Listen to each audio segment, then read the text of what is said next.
ස්කුබිඩු කියන්නේ ඇත්තටම අපි පොඩි කාලේ බලපු හොඳම කාටුන් වලින් උඩම තියෙන කාටුන් එකක්. ඒත් මේ කාටුන් එකේ ෆෑන්ස්ලා සමත් වෙලා තියෙනවා මේ කාටුන් එකේ තියෙන අඳුරු පැතිකඩ ගොඩක් හොයාගන්න. ඉතින් මේ කාටුන් එකට එක එක විදිහේ ෆෑන් තියරිස් ගොඩක් තියෙනවා. ඉතින් මම අද කරන්න හදන්නේ මේ ස්කුබිඩු කතාවේ තියෙන හැම ෆෑන් තියරි එකක්ම මේ වීඩියෝ එකෙන් ඔයාලට කියන්න. ඉතින් මතක් කරනවා මේ වගේ වීඩියෝස් දිගටම බලන්න කැමති නම් කරන්න තියෙන්නේ එක දෙයයි දැන්ම පහළ තියෙන subscribe button එක ඔබලා දැන්ම මේ මාව subscribe කරලා තියාගන්න. ඒ වගේම තමයි මේ වීඩියෝ එකට like එකක් දාන්නත් අමතක කරන්න එපා. ඔයාලා මේ වීඩියෝ එකට like එකක් දැම්මොත් තමයි YouTube එකෙන් මේ වීඩියෝ එක තවත් කෙනෙක්ට බලන්න recommend කරන්නේ. ඒක නිසා අනිවාර්යෙන්ම මේ වීඩියෝ එකට like එකක් දාන්න නම් අමතක කරන්නම එපා. එහෙනම් අපි වැඩි කතා නැතුව ගිහින් බලමු මේ ස්කුබිඩු කතාවට තියෙන හැම ෆෑන් තියරි එකක්ම මොකක්ද කියලා.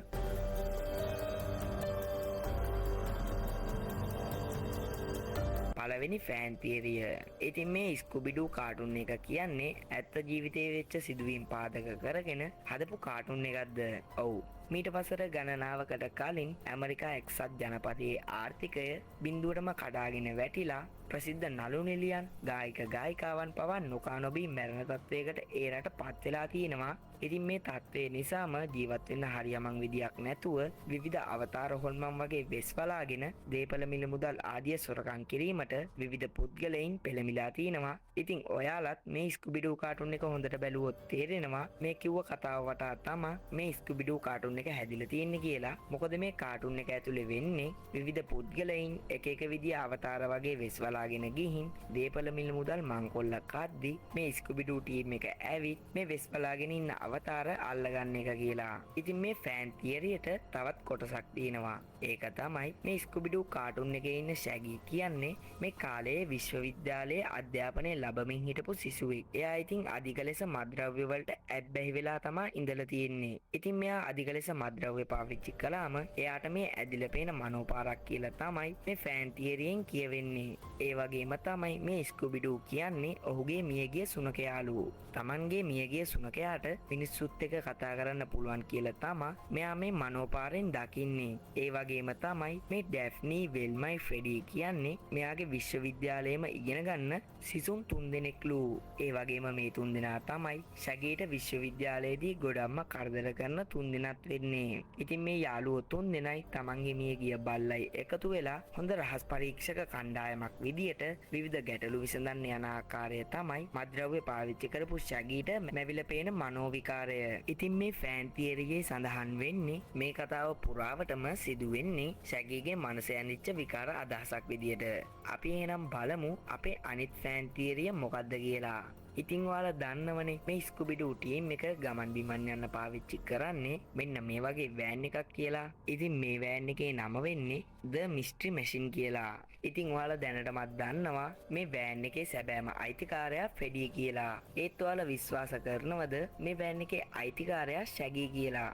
ඉතින් මේ ෆෑන් තියරියේ හැටියට මේ වෑන් එකේ සැබෑම අයිතිකාරයා ෂැගී. අංක 1ටම මේ වෑන් එක ෂැගීගේ කියන්න ෆෑන්ස්ලට හිතිලා තියෙන්නේ මේ වෑන් එකේ තියෙන පාටින්. ඉතින් ඔයාලට හොඳින් බැලුවොත් තේරෙනවා මේ වෑන් එකේ තියෙන සියලුම විදිහේ දේවල් ගැලපෙන්නේ අපේ ෂැගීට කියලා. ඉතින් මේ වාහනේ ෂැගීගේ කියන්න තවත් සාක්ෂියක් 2002 දී අපට හම්බ වෙනවා.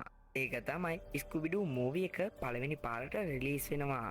ඉතින් ඒ මූවි එකේ පළවෙනි සීන් එකේ මෙයාලගේ කතා බහක් දුර දිග ගිහින් මෙයාලා තීරණය කරනවා ස්කුබිඩු ටීම් එක නවත්තලා දාන්න.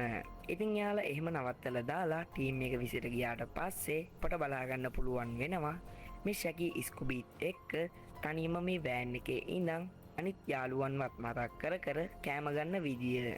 ඉතින් මේ වෑන් එක ෆ්‍රෙඩිගේ නම් ඇයි මේ ෆ්‍රෙඩි වාහනේත් අරන් ගියේ නැත්තේ? ඉතින් මේකෙන් අපට නිගමනයකට එන්න පුළුවන් ඇත්තටම මේ The Mystery Machine කියන වාහනේ ඇත්තම අයිතිකාරයා ෂැගී කියලා.